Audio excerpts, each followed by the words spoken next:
Today I'm going to show you some of my invertebrate pets. As with all the animals that I keep, they do not require any extra heating. In fact, most of them come from cold climates, so are able to withstand even the harshest winters by hibernating through them. Now, who can spot the scorpion? The best way to find a scorpion is by using a black light or an ultraviolet lamp. Now watch this.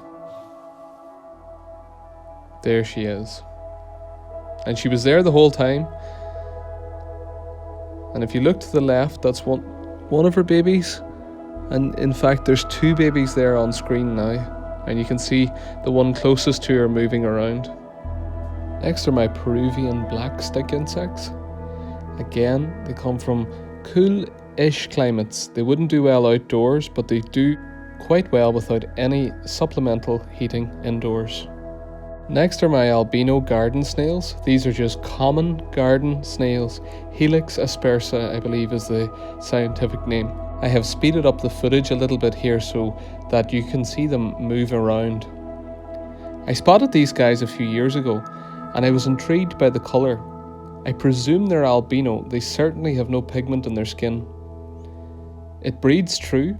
If you breed one white snail to another white snail, all the babies turn out white. I'm not aware of anybody else keeping these snails, so if you keep them, please let me know in the comments.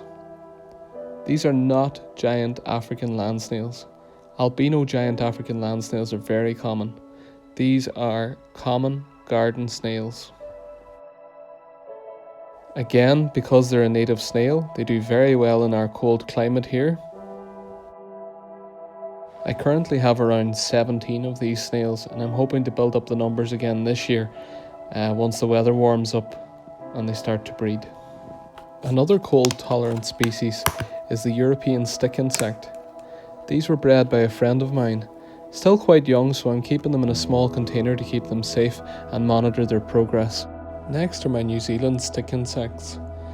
These are native to New Zealand obviously, but they arrived in the UK and in Ireland on tree ferns, either as adults or as eggs.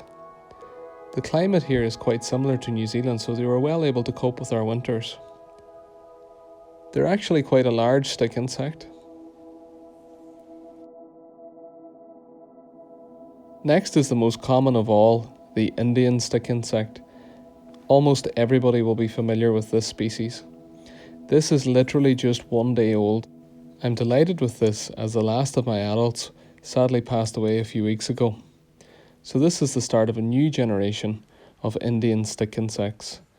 I've had this line of stick insects on the go now for several years.